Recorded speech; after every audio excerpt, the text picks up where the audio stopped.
কাপড় চোপড় নেবা গো, কাপড় চোপড়, কাপড় চোপড় নেবা গো, কাপড় চোপড়। দয়াময়, আজকে তোমার কাছে আমার জিজ্ঞাসা রাই, তুমি যদি নিজেই ভগবান হবে, তুমি কার পুজো করেছিলে?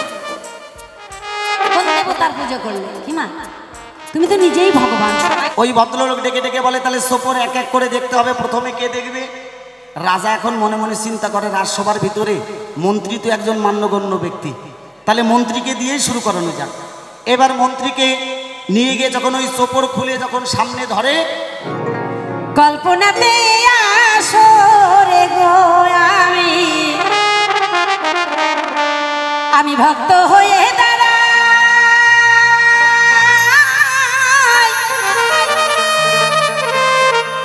বিপক্ষেতে আছেন যিনি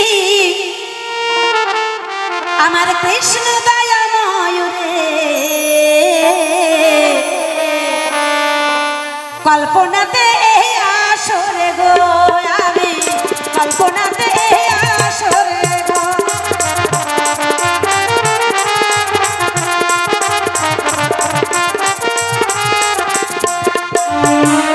শোনো শোনো ও ভগবান, আমি তোমারে জানাই, তোমার কাছে কিছু কথা আমার জানিবার বিষয়।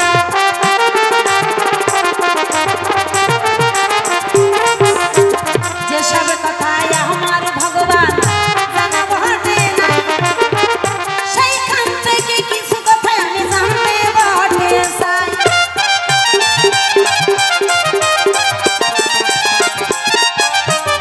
একটু একটু প্রতির কথা করব জিজ্ঞাসা, সঠিক সঠিক জবাব দিয়ে করিবে তার প্রশ্ন।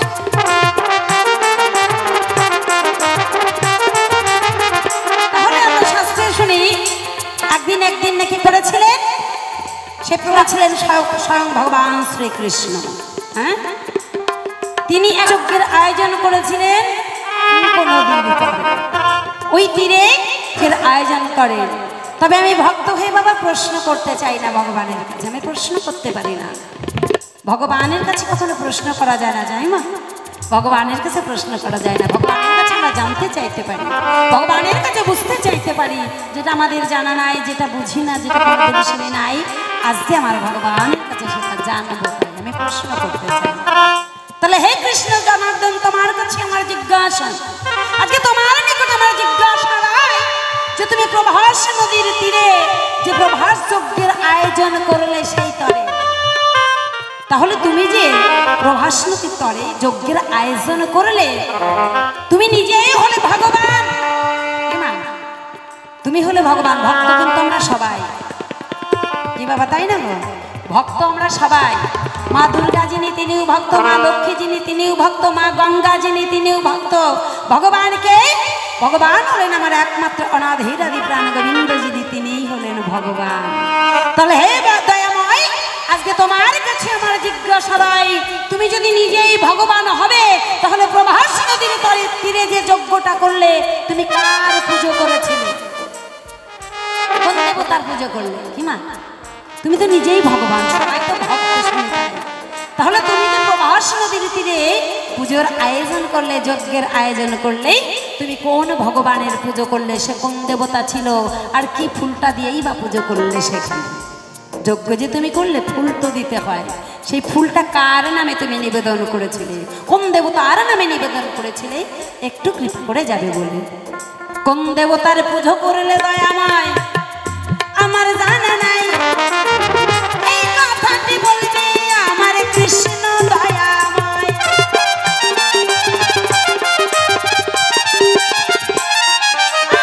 মাতা গুরু, পিতা গুরু, গুরু জ্যেষ্ঠ ভাই, তাহার দিকে অধিক গুরু আমরা ভজিলেন সে পাই।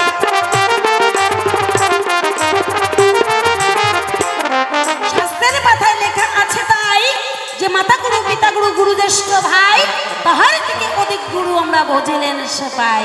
ও দয়াময়, আজকে তোমার কাছে আমার জিজ্ঞাসা রাই, তুমি যে প্রভাস নদীতে পুজো করলে, যজ্ঞ করলে, তাহলে মাতা পিতা গুরু, সেই গুরু সে আর গুরু নাই? কি না আছে?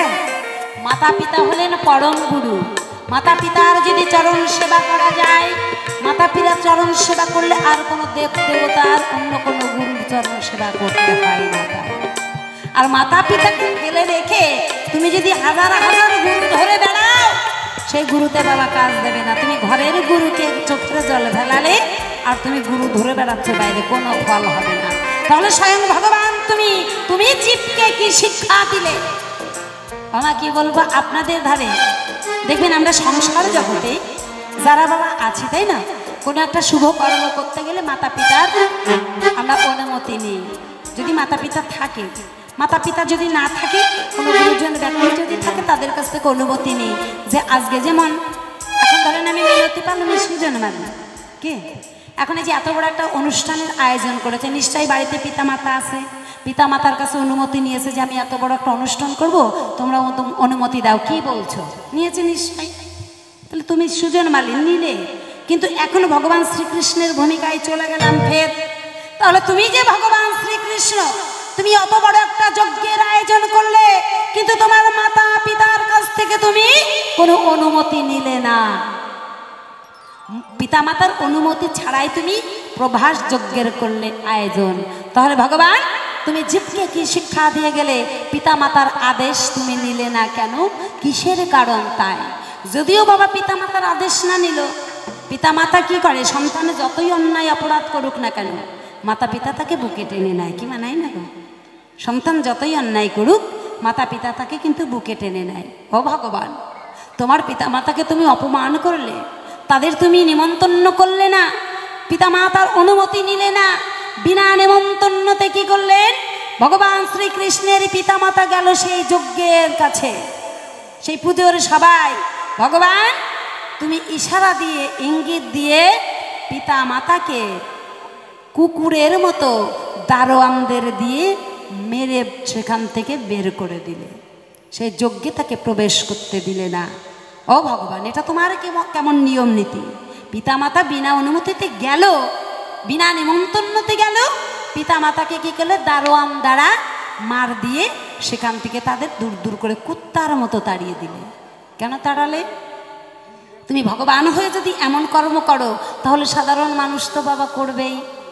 কি সাধারণ মানুষ মনে মনে ভাবতে পারে ভগবান শ্রীকৃষ্ণ তিনি তার পিতা মাতাকে যজ্ঞের ঢুকতে দেয় নাই, তাহলে আমরা কেন দেব? ভগবান যদি করতে পারে, আমরা করলে তাতে দোষ কি? ইহার কারণে তো এখন বর্তমান বাবা এই অবস্থা দেশে। তাহলে তুমি কেন পিতা মাতাকে সেই যজ্ঞে ঢুকতে দিলে না? কেন দারোয়ান এমন মারতে মারতে তোমার পিতা মাতাকে কুকুরের মতো দূর দূর করে তাড়িয়ে দিল? একটু কৃপা করে বলবি ভালো, কোন কারণে তাদেরকে তুমি ভগবান তাড়িয়ে দিলে? তাই এই কথাটি আমার কিন্তু জানা বাটে নাই।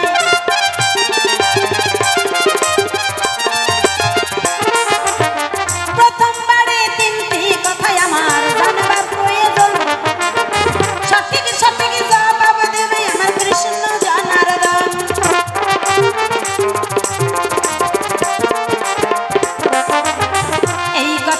তোমার কাছে জানতে ইচ্ছে হয়, সঠিক সঠিক জবাব দেবে তুমি ও দয়াময়। সহজন্ত কোহরি খান্ত রাধা কান্তের শরীর, সবাই মিলে বলুন হরি হরি, জয় জয় রাধা কৃষ্ণ হরি বল,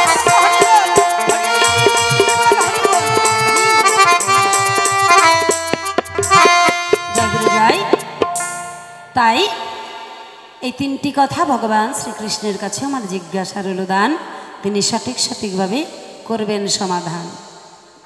জানি তাই এখন আমি বসে যাই, ভগবান শ্রীকৃষ্ণকে আমি পাঠাই, দেখি তিনি এসে কোন কথা কয়, কোনভাবে দেয়, তিনার ভাবের পরিচয়, ভগবানের মুখশ্রিত বাণী শুনবো আমরা সবাই। জয় নিতাই, জয় রাধে, জয় রাধে, জয় রাধে।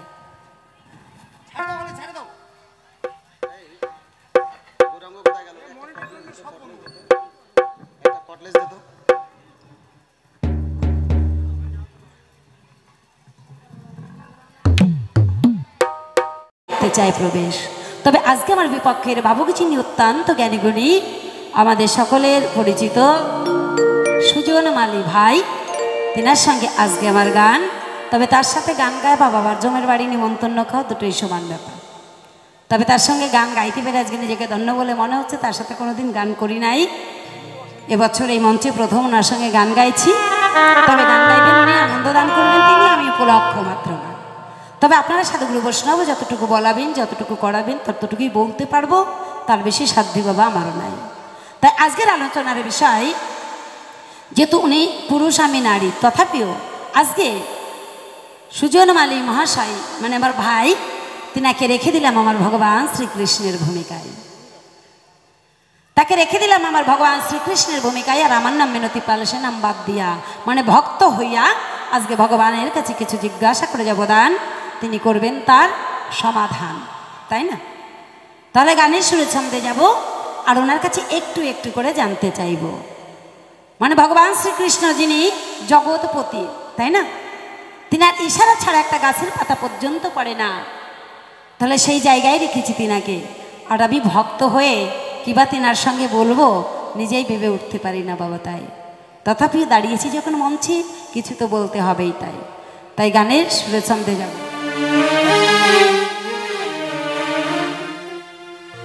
তবে এই যে বাবা সুজন মালিক মহাশয়, তাই না?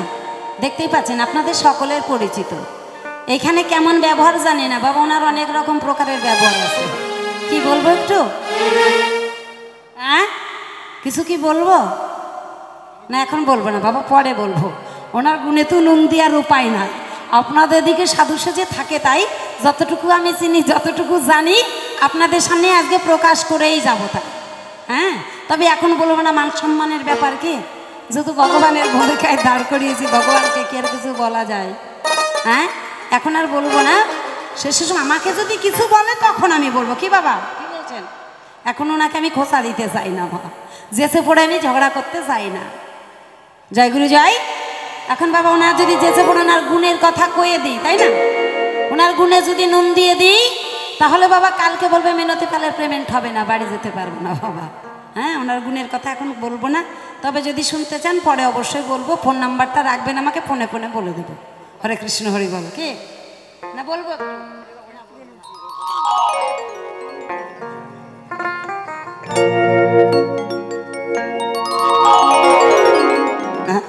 তার মধ্যে মিনতি পাল একজন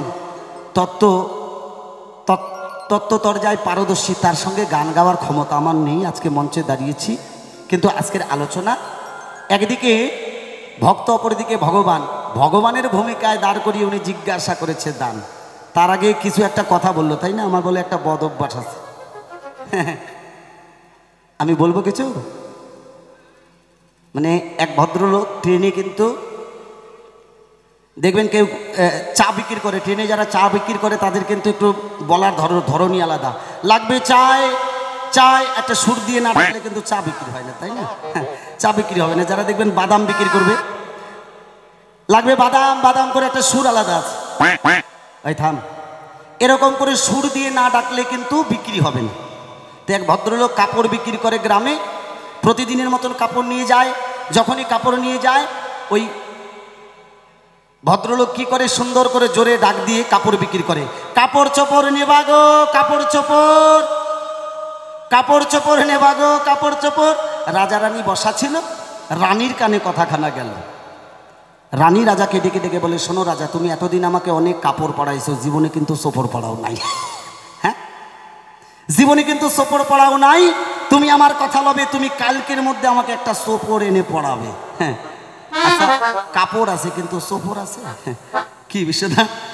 কাপড় তো আছে দুনিয়াতে, কিন্তু সোপড় বলে কিছু নাই। কিন্তু ওই যে যারা গান পান বিক্রি করে, পান টান চাটা মানুষের মধ্যে এরকম একটা ভাব থাকে, তাই না? এবার ওই ভদ্রলোককে ডেকে ডেকে রাজা ডেকে ডেকে, এই শোনো, হ্যাঁ এই শোনো।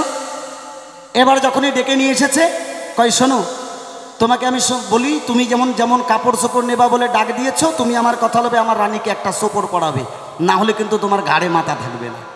ওই ভদ্রলোক মনে মনে চিন্তা করে, এখন তো বিপদে পড়ে গেলাম, কারণ কাপড় আছে কিন্তু সোপড় বলে দুনিয়ার তো কিছু নাই। কয় কালকের মধ্যে যদি সোপড় না পড়াতে পারো তাহলে কিন্তু তোমার গর্দান যাবে। ওই ভদ্রলোক জাতিতে দুলতার নয় করে না পয় ঋষি আত্ম। হ্যাঁ, বুদ্ধি বেশি, অটোমেটিক বুদ্ধি খাটাইয়া দিল। কি বুদ্ধি? রাজামশাইকে ডেকে ডেকে বলে, রাজামশাই এই সোপর কিনতে গেলে এই সোপরের দাম কম করে হলো 25 লাখ টাকা হলে সোপর মিলবে, কিন্তু আমি তো গরিব মানুষ। হ্যাঁ, আমি তো গরিব মানুষ, 25 লাখ টাকা কোথায় পাবো? সোপর তো আর পড়ানো হবে না। 10 লাখ টাকা অ্যাডভান্স দিলে কালকে আগামী দিন এসে রানীকে সোপর পড়াইতে পারি। এবার 10 লাখ টাকা অ্যাডভান্স নিয়ে ভদ্রলোক গিয়ে বাড়িতে সুন্দর করে খাওয়া দাওয়া প্রতিদিন করে, সেদিন আবার খাওয়া দাওয়া করে নাই, বাড়ির মধ্যে ঘুমিয়ে গেছে। এখন তার স্ত্রী মনে মনে চিন্তা করে, প্রতিদিন সে কাপড় বিক্রি করে বাড়িতে সুন্দর করে এসে খাওয়া দাওয়া করে গল্প করে, আজকে গল্প করে না, ব্যাপার কি? যখনই বলে ওগো তোমার কি হয়েছে, বলে চুপ কর, আমি গ্রামের মধ্যে কাপড় বিক্রি করেছিলাম, কাপড় সপড় নেবা গো, কাপড় সপড়। রানীর কানে কথাখানা গেল, রানী বায়না ধরলো যে আগামী কালের মধ্যে সপর যদি না পড়াইতে পারি তাহলে আমার ঘাড়ে আর মাথা থাকবে না। তার বউ মনে মনে চিন্তা করে, যা সর্বনাশ, তাহলে তো স্বামীকে বাঁচাতে হবে। এবার মনে মনে চিন্তা করে ওই বউ ডেকে ডেকে বলে, তুমি আমার কথা লো, আমি যেমন যেমন করব বলবো, তুমি তেমন তেমন করবে। তুমি বাজারে যাও, বাজারে গিয়ে একটা সুন্দর দেখে বড় বাক্স কিনে নি, এসে আমার হাতে দাও। একটা বাক্স কিনবে আর একটা তালা চাবি কিনবে। এইবার পরের দিন যখন রাজসভায় যাবে, যাওয়ার পরে ডেকে ডেকে বলবে, এক এক করে চোপড় দেখতে হবে, সতী নারীর পুত্র যারা চোপড় দেখতে পাবে তারা। এবার পরের দিন বইয়ের কথা অনুসারে পরের দিন রাজসভায় গেছে, যাওয়ার পরে বড় একটা বাক্স মাথার মধ্যে নিয়ে গেছে, সঙ্গে তালা চাবি। রাজসভা বসে গেছে, এদিকে তো চোপড় পড়াইতে হবে। এখন ওই ভদ্রলোক বইয়ের কথা শুনে রাজামশাইকে ডেকে ডেকে বলে, শোনো রাজামশাই, এই চোপড় একমাত্র দেখতে পারবে একজন একজন করে, সতী নারীর পুত্র যারা এই চোপড় দেখতে পাবে তারা।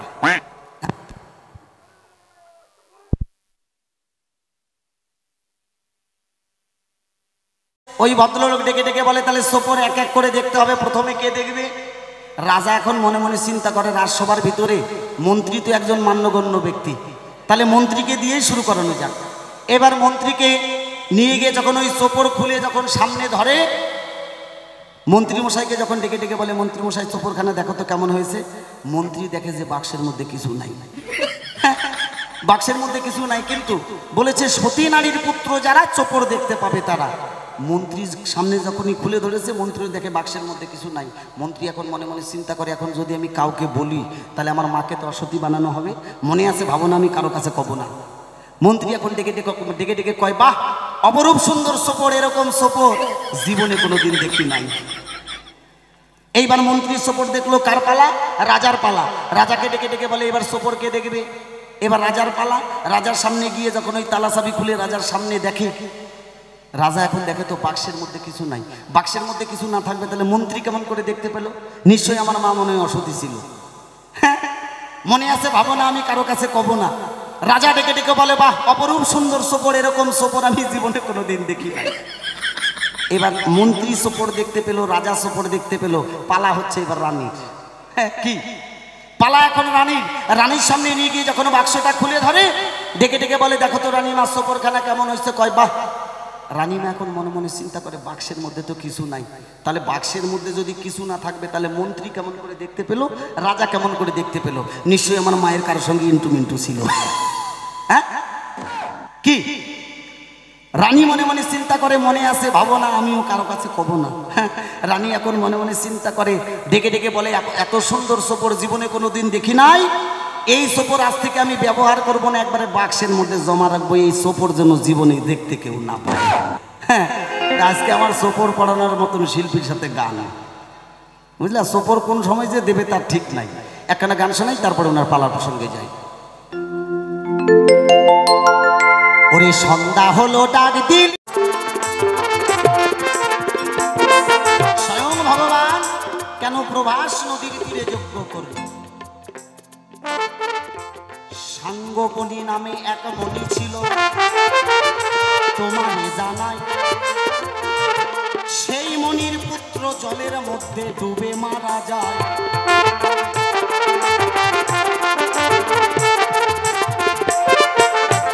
ওই মণিপুত্র যখন ডুবে মারা যায়, মণি প্রতিদিনের ন্যায় ধ্যান ধারণা করে, আর আত্মা হইতে সন্তানের জন্ম দিয়েছিল, সেই সন্তান ডুবে মারা যায় প্রবাস নদীর জলে চান করতে গিয়ে।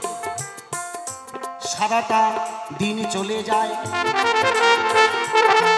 কিছুতেই পুত্র ফিরে নাহি আসে।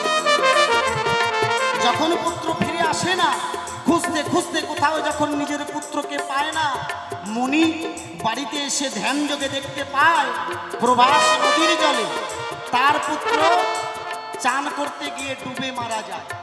সঙ্গে সঙ্গে প্রবাস নদীর তীরে গিয়ে মণি ডেকে ডেকে প্রভাসকে বলে, হে প্রভাস, আমার পুত্র তোমার জলে ডুবে মারা গেছে, তুমি আমার কথা লবে আমার সন্তানকে ফিরিয়ে দেবে। প্রভাস ডাকিয়া বলে, মণি তোমার জানা তোমার সন্তানকে ফিরিয়ে দেওয়ার আমার কোনো কায়দা নাই।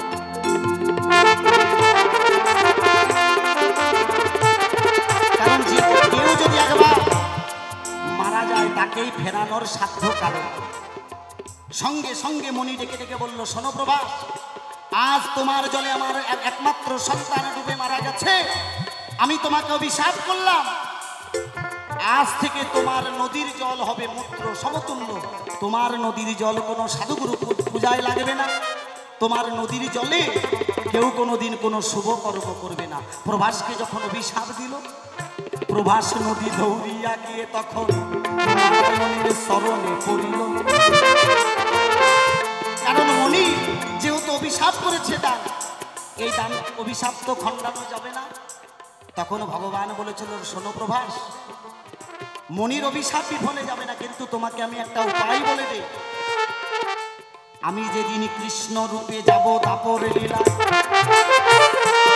আমি তোমারে জানাই, সেই দিন তোমার নাম ধরে যজ্ঞ করব আমি, কথা মিথ্যা নয়।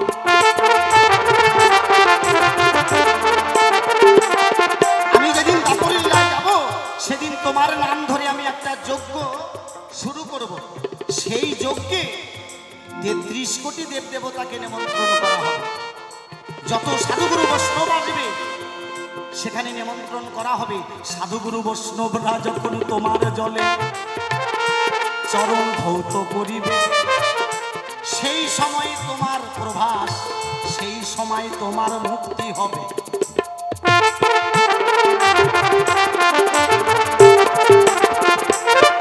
সেদিন সাধুগুরু বৈষ্ণবরা এসে তোমার জলে চরণ ধৌত করবে, আর সাধুগুরু চরণ স্পর্শে তুমি প্রভাস নদী, সেদিন তুমি মুক্তি হবে, মুক্তি পাবে।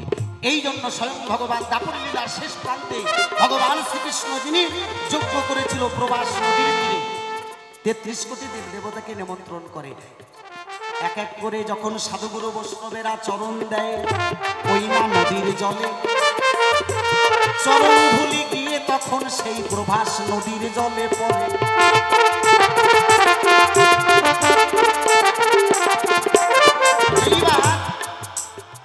যখন এক এক করে ওই নদীর জলে চরণ ধৌত করে আবার যজ্ঞের কাছে আসে, সকলের যখন চরণ ধৌত জল, আচ্ছা চরণ ধুলি তো পড়ে যায় মাটির মধ্যে, কি মাটির মধ্যে পড়ে যায়। এই দৃশ্য গাধায় একদিন করিল নিরক্ষণ। গাধা মনে মনে চিন্তা করলো, আমি তো গাধা, সারা জনম শুধু সংসারের বোঝা পাওয়া আমার কাজ। এই সাধুগুরু বৈষ্ণবের চরণ ধুলি পেয়ে যদি আজ আমি মুক্তি হই, ওই চরণ ধুলি আমি একটু নেবার জন্য প্রভাস নদীর তীরে যাই।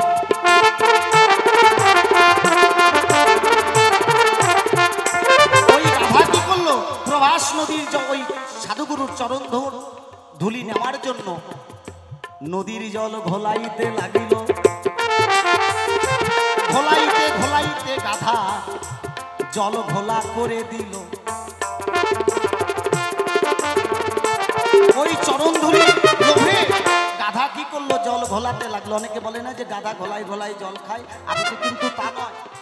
এটা ভগবান শ্রীকৃষ্ণ দাপর লীলার শেষ প্রান্তে এসে এটা জীবকে শিক্ষা দেওয়ার জন্য প্রভাস নদীর তীরে যজ্ঞ করলো। তাহলে একটা জিজ্ঞাসা, আর একটা জিজ্ঞাসার সমাধান করি, কেন নিজের মাকে ঝাঁটার বাড়ি ওই যজ্ঞের স্থলে দিল?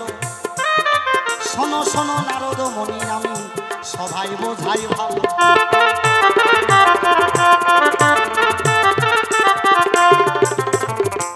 এই মা যশোদা ছিল পূর্বজন্মে। পূর্বজন্মে এই মা যশোদা ছিল কে?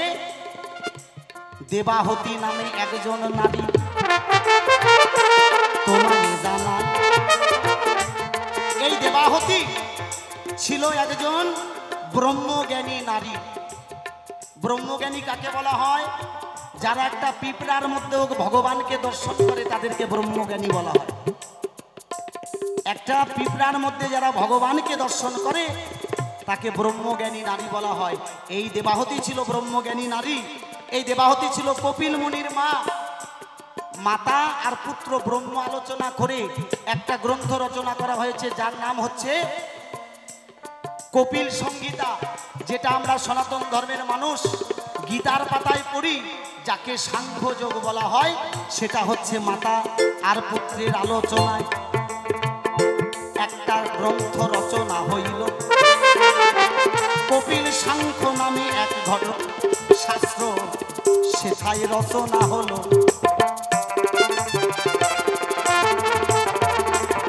একদিন ৭,০০০ মনীষীরা মিলে যজ্ঞ করবে, কিন্তু ওই যজ্ঞের বেদি পরিষ্কার করার জন্য একটা ব্রহ্মজ্ঞানী নারীর প্রয়োজন।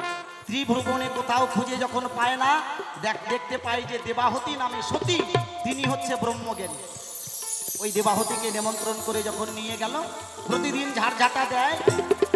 এদিকে স্বয়ং ভোলানাথ মনে মনে চিন্তা করে যে দেখা যাক দেবাহতী কতটা ব্রহ্মজ্ঞানী, আমি তাকে একটু দর্শন করতে যাব।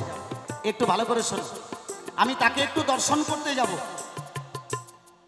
ভোলানাথ কুকুরের রূপ ধরে ওই দর্শন করতে যখন যায়, দেবাহতী সকালবেলা উঠোনো ঝাড় দেয়। জয় জয় তাই গৌর সীতানাথ প্রানন্দে হইবে। এইবার ওই ভোলানাথ কুকুরের রূপ ধারণ করে এসে দেখবেন তুলসী তলার সামনে কুকুর দুটো পা সামনে দিয়ে বসে থাকে অনেক সময়, তাই না? মায়েরা সকালবেলা যখন ঝাঁটা দেয়, কুকুর যদি বসে থাকে শট করে উঠতে চায় না। ভোলানাথ মনে মনে চিন্তা করছে, তুমি কত বড় ব্রহ্মজ্ঞানী, তোমাকে আজকে আমি দর্শন করব। পা দুটো সামনে দিয়ে স্বয়ং ভোলানাথ কুকুরের রূপ ধরিয়া ওই যজ্ঞের কাছে গিয়ে ভোলানাথ রহিলেন বসিয়া।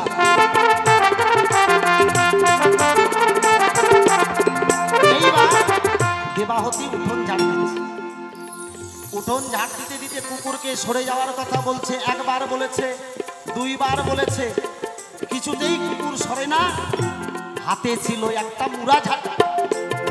ওই ঝাঁটাখানা হাতে নিয়ে দেবাহতী কি কর্ম করিল, 3খানা সেই কুকুরের গায়ে ঝাঁটার বাড়ি দিল।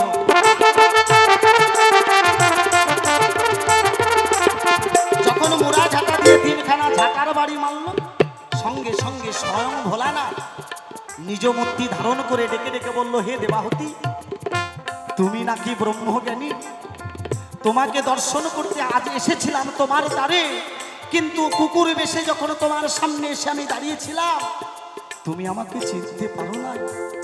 তুমি কেমন ব্রহ্মজ্ঞানী, তুমি আজকে আমাকে কুকুর ভেবে যেমন 3খানা ঝাঁটার বাড়ি মারলে গায়, তুমি আমার কথা লিবে। এই 3খানা ঝাঁটার বাড়ি একদিন তুমিও ফেরত পাবে।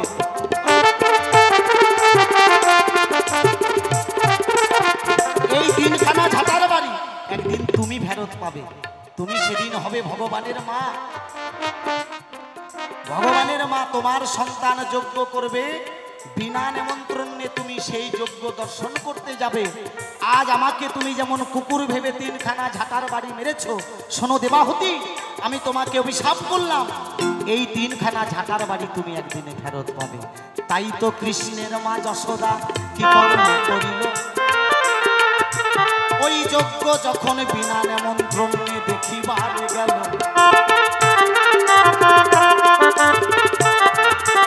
যজ্ঞের যে দারোয়ান ছিল স্বয়ং ভোলানাথ, যজ্ঞের যে দারোয়ান ছিল স্বয়ং ভোলানাথ যজ্ঞের দারোয়ান ছিল। যশোদা যখন বিনা নিমন্ত্রণ নিয়ে যায়, সঙ্গে সঙ্গে প্রতিশোধ নেওয়ার জন্য সেখানে 3খানা ঝাঁটার বাড়ি মেরেছিল। ভগবান শ্রীকৃষ্ণের মায়ের গায়ে ভগবান শ্রীকৃষ্ণ সেখানে দেখে মৃদু মৃদু হাসলেন, কোনো প্রতিবাদ করলেন না। কারণ যার যেমন কর্ম তার তেমন ফল, এখানে ভগবানের কোনো দোষ নাই। কি এখানে ভগবানের কোনো দোষ নাই। এই তো তোমার কথার যা ছিল জিজ্ঞাসা। শোনো শোনো নারদ মনি সভায় বোঝাইলাম এখন।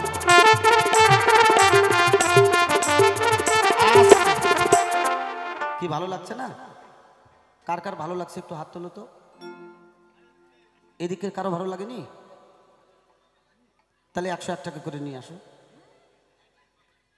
না দূরে গিয়ে তো আমি আর চাচ্ছি না, পাড়ার মা মাসিদের কাছে, পাড়ার দাদা মামা কাকা যারা আছে সকলের কাছে চাচ্ছি, এটা আমার জন্য না, ভিক্ষার জন্য 101 টাকা দিয়ে। মানে কেন চাচ্ছি বলেন তো? বাইরে যা সাপ দিয়ে চাই, এই জায়গায় একটু সাপটা মনে বেশি দিব, তাই একজন ভক্ত দেখতে চাই অনুষ্ঠানকে ভালোবেসে। জানো এই সাথে দুর্লভ জানো প্রেম, আমরা কত কাজ করি, আমাদের এই দেহটাকে নিয়ে কত গৌরব করি, কত অহংকার করি, তাই না? কিন্তু যেদিন আমার এই দেহ থেকে প্রাণ পাখি আমার ফাঁকি দিয়ে চিরদিনের মতো বিদায় নেবে, যার জন্যতে কাঁধে নিয়ে বলো হরি হরি বল বলতে বলতে শ্মশান ঘাটে নিয়ে গিয়ে আমার এই সাদর দেহ কানা পুড়িয়ে ছাই করে দেবে মা। সেদিন কোথায় রইল গাড়ি, কোথায় রইল বাড়ি, কোথায় রইল সন্তান, কোথায় রইল স্বামী, এগুলো কিন্তু আর তখন লক্ষ্য করবার সময় নাই। এই মানব জন্ম পেয়ে আমার এই দেহটাকে আমি কত কিছু দিয়ে সাজাই, কি সাজাই না মা? দামি দামি গয়না, দামি দামি শাড়ি, দামি দামি সেল সাবান, কত সুন্দর করে দেহটাকে আমরা সাজাই। কিন্তু যেদিন দেহ থেকে পাখি উড়ে যায়, এই দেহের আর কোনো মূল্য নাই। হ্যাঁ, তখন বলবে এ গেছে মারা, বাড়িতে দিতে হবে গোবর ছাড়া, এই মার বাড়ি থেকে তাড়াতাড়ি এই মরাটাকে বের কর তোরা, তাড়াতাড়ি বাবা বের করে দেবে, নাইলে বাসি হয়ে যাবে না। তো সেখানে দাঁড়িয়ে গাইছি একটি ভায়া গান, কি বলছে শুনুন। যারা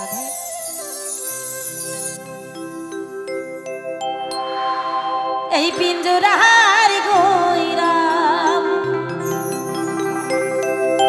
কইর না রে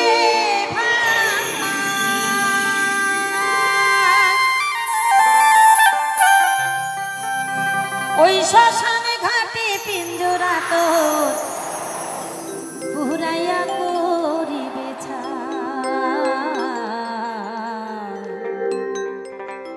ওই শ্মশান ঘাটে পিঞ্জরা তো পুরাইয়া করিবে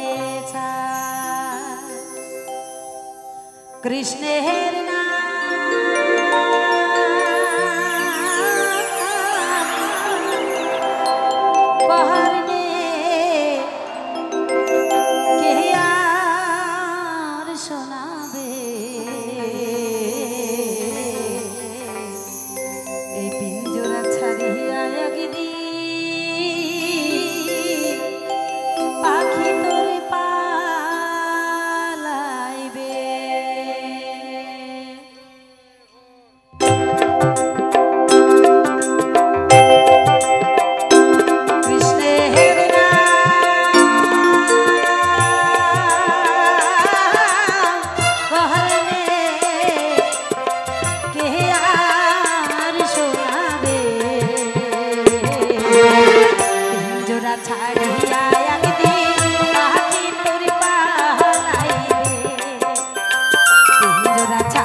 পাখি তোর পালাইবে।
তাই গেছে না সেই গান আমার রাধারানীকে নিয়ে এই গান, তাই না?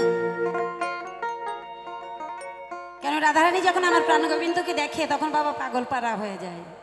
তাই বলছি রাধারানী, এ গোবিন্দ তোমাকে যতদিন আমি দেখি নাই ততদিন আমি অন্ধ হয়েছিলাম, কিন্তু যখন তোমার স্পর্শ পেলাম আমি তাই চোখ মেলেই তোমায় আমি দেখতে পাই, আর দেখার পরে তোমার প্রেমে আমি পাগল হয়ে যাই। তাই সেখানে দাঁড়িয়ে রাধারানী কি বললেন শুনুন। এমন তো কোনদিন ছিলাম না আমি,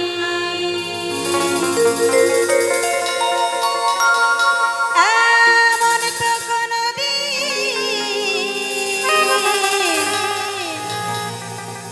ছিলাম না আমি, তোমাকে দেখিবার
আমার গানের কথা দিলাম গানে বলিয়া পারো যদি নিয়মরে আপন করিয়া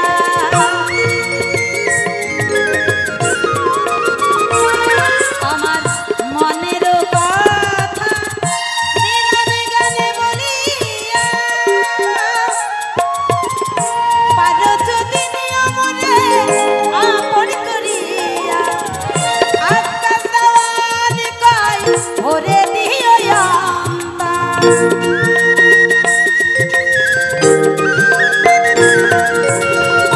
আকাশ দেওয়ান কয় ভরে দিও অন্তর তোমারও প্রেমের সুরাগে হায়রে কেন এত মায়া মায়া লাগে হায়রে কেন এত মায়া মায়া লাগে এমন তো কোনোদিন ছিলাম না আমি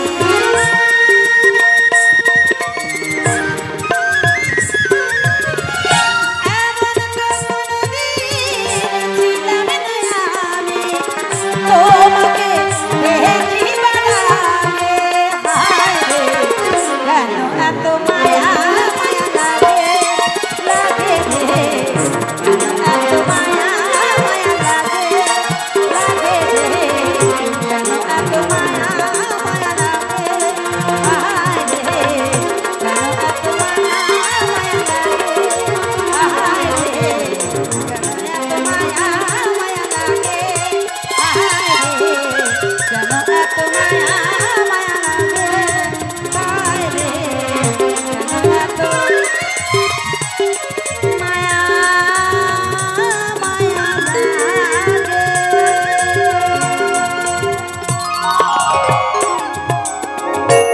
জয় গুরু জয় রাধ।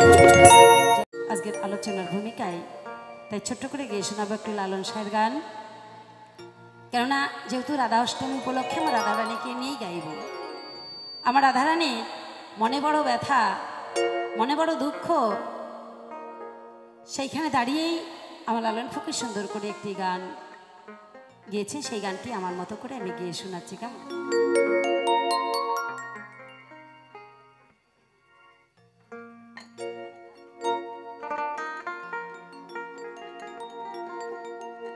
তাই গাইছি লালন ফকিরকে দেখতে। গান কি বলছে শুনুন। সত্যি আমার রাধারানী আমার প্রাণগোবিন্দকে এত ভালোবাসতেন, কি বলবো, সেই ভালোবাসার তুলনা হয় না। কিন্তু প্রাণগোবিন্দ একদিন রাধারানীকে ফাঁকি দিলেন। তাই সেখানে দাঁড়িয়ে রাধারানী মনের দুঃখে সকল সখীদের ডেকে ডেকে কি বলছে গিয়ে শোনাচ্ছি সেই গান। আর এই গানের সুরের সন্দেহে চলে যাব আজকের পালার ভূমিকায়। জয় গুরু জয়, জয় গুরু জয়।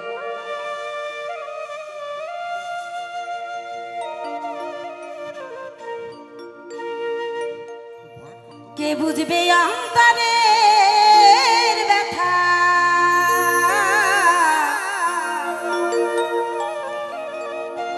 কে বুঝবে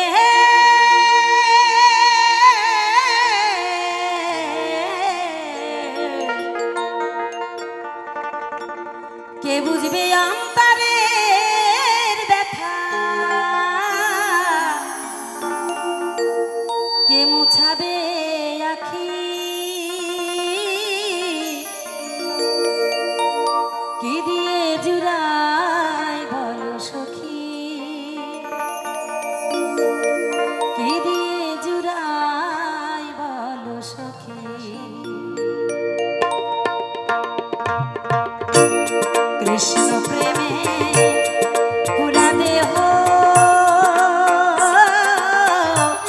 কি দিয়ে জুড়াই বলো সখী,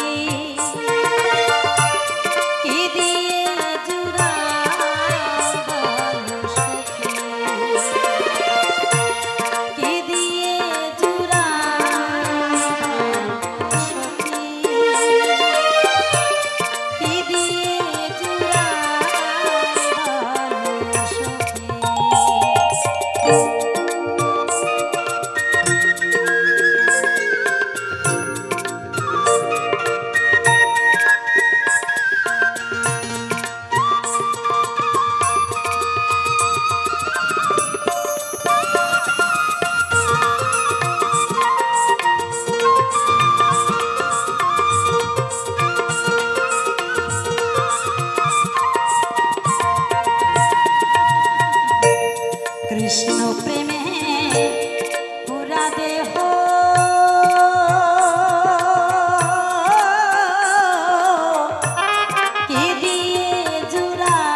সোনা দেশে যাব নিয়ে ফুলের মালা গ্রাম দেশে ঘুরব আমি গ্রাম দেশে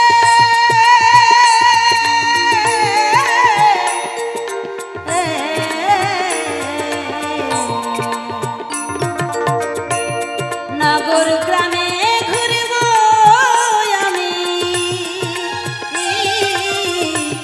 যোগীর দেশ ধরি কি দিয়ে জুড়াইব সখী কি দিয়ে জুড়াইব সখী কি দিয়ে জুড়াইব সখী কি দিয়ে জুড়াইব সখী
জয় জয় ভক্তবিন্দু প্রেমানন্দ হরি বল হরি বল হরি বল।